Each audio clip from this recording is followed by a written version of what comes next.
Shall we talk about FSG? Oh shit! Yeah, I forgot about that. Go on. Yeah. So 51-46. Sean, I wanted to bring up whether people have different thoughts now about FSG with what's gone on and everything like that. I'll be short and sweet like I always am.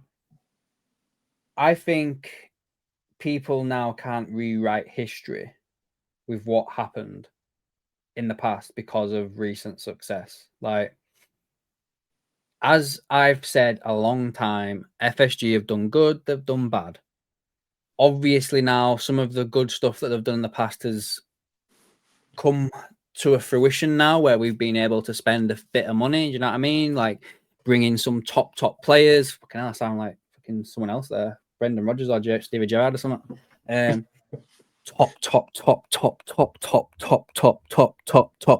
player. In Verts and Isaac and stuff like that. But that still doesn't negate the stuff that we missed out on in the past. And it doesn't negate the feel of, like, fuck me, like, guys, how short is some people's memories? We went a season playing midfielders at centre-back for about 6 months because we didn't have any centre-backs. So, yes, it's all well and good now being like, oh, the fucking master plan. Do you know what I mean? We haven't even fucking won out yet, guys. Yeah, we might have spent $500 million, as people are saying it, but we've stole like 200 million at the same fucking time, right? We haven't won nothing yet with these. Slot won with Klopp's squad. Yeah, he tweaked a few things about here and there, but he didn't spend no money. And if you really think after this season, this summer, of spending the money we've spent, if you legitimately think that next summer Liverpool are going to be like, again, I'm sorry, but you're going to get a rude awakening. Liverpool will sign, in my opinion, next year,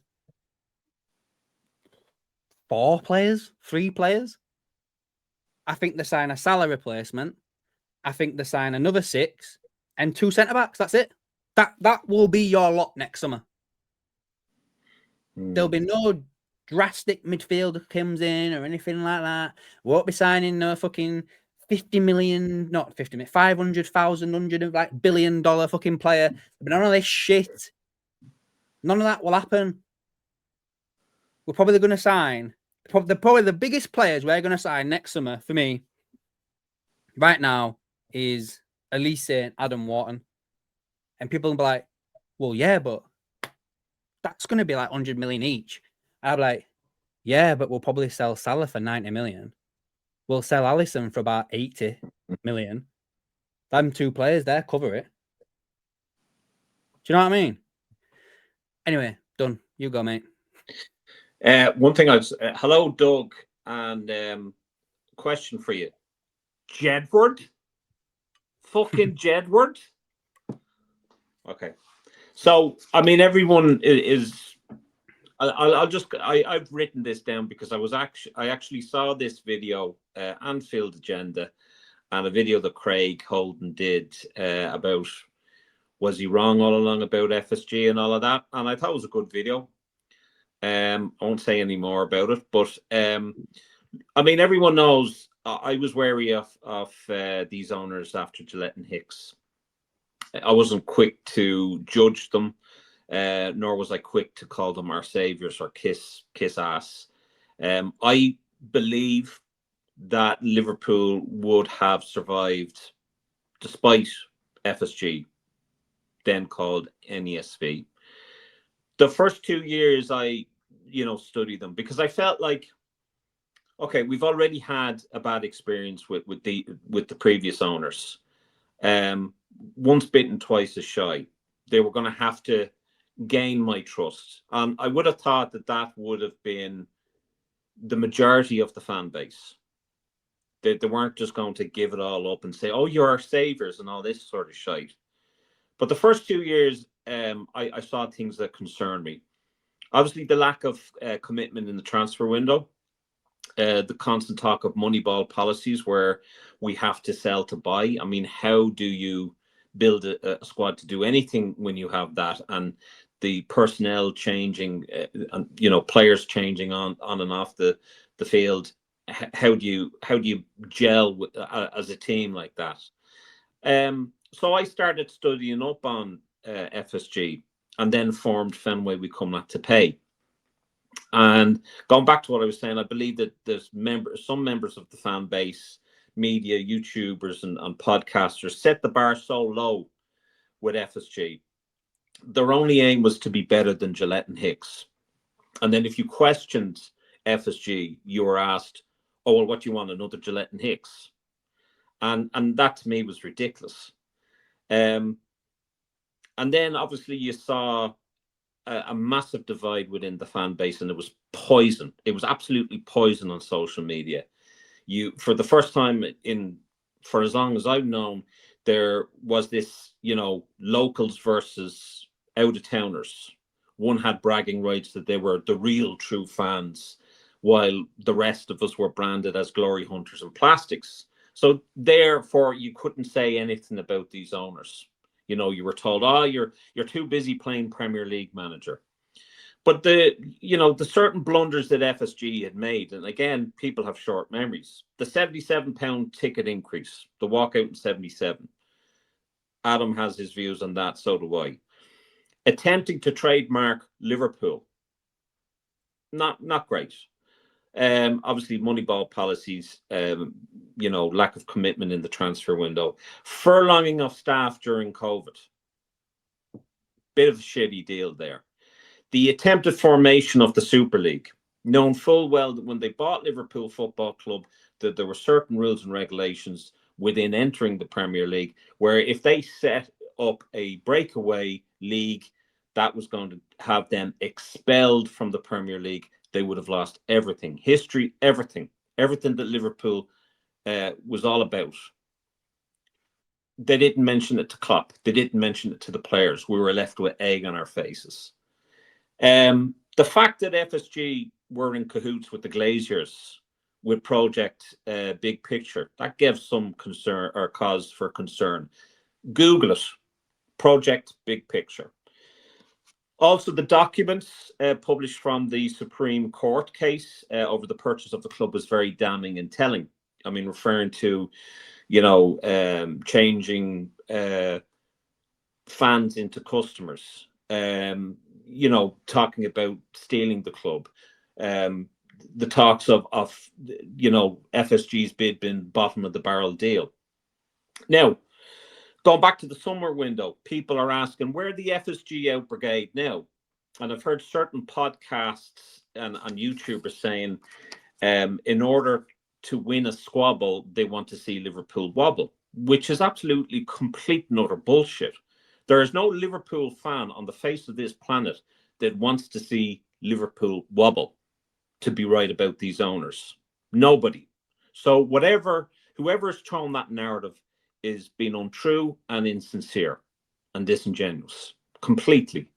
And going back to what Adam said, you remember when we won the league under Klopp and the transfer window that we had after that, where we had to have central midfielders playing in the centre of defence, which is crazy. For a club of our stature, there was no way that we should have been in that position.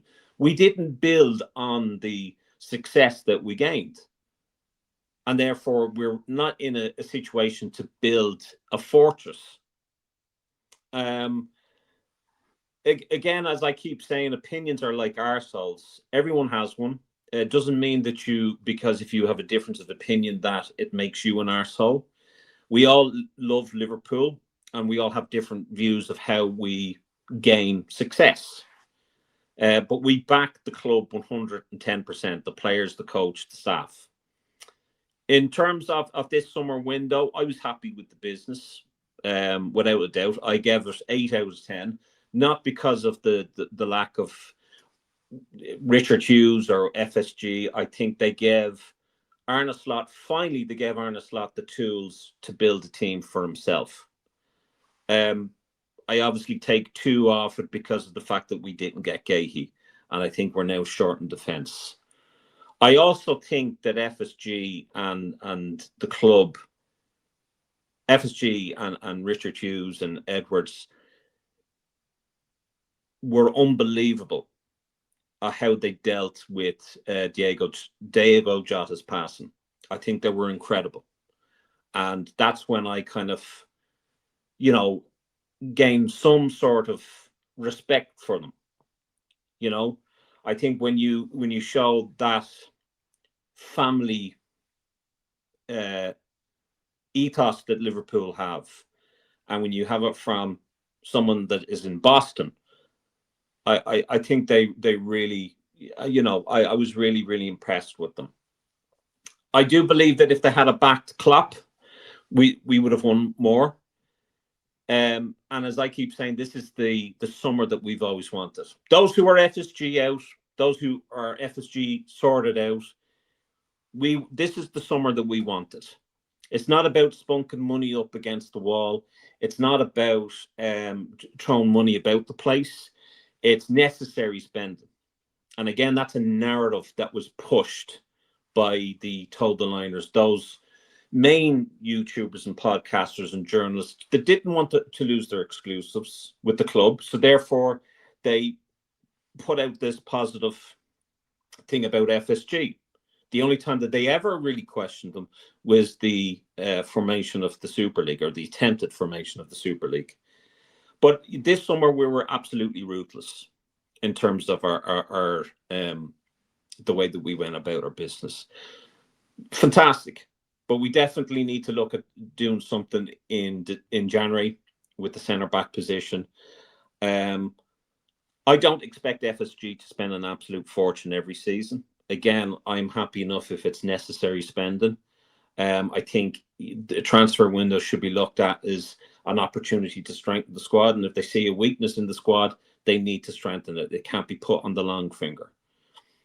I don't know whether FSG have changed their ways or their tactics, but certainly this is out of the norm. And isn't it amazing how all the journalists now are talking about net spend when it's positive? And James Pearce always asked, where are the net spend boys now? So the one thing I'll just say, I'll leave it at this, I think those Liverpool YouTubers and podcasters and those journalists have a responsibility to report and to ask the difficult questions. And I think they give FSG a fairly easy going over the last number of years. But this is the window that we were asking for. And I think when Liverpool are happy, all of us are happy. There shouldn't be any differentiating between local, out of towners, FSG out, FSG in. Cut that shit. That's my take on it. No, man, appreciate it. Done that. You said that quite eloquently there, mate. So thank you. I have it all written down here. You what? I had it all written down. Where are we up to? I just want to catch up with some of these comments before we go into the quiz. Cranky JDC, have you watched the Tom Vernon interview? I think they may be looking to sell in the next few years. I agree. I think the club's been for sale since the day they fucking bought it, to be fair. But yeah. Gary agrees with what I said. Gareth, who do you think buys Liverpool and FSG sell? I think it's... I think it only comes from like 3 places. But yeah, what noise was that I made then? It only comes from 3 places. It either comes from the Middle East, it's either another American consortium, or it's the Far East, as in like China, Japan, that type of region. I think it only comes from them 3 places. I don't think it's anyone in Europe or anything like that. It's America, Middle East, Far East. That's the only places that will buy Liverpool for the money that FSG want.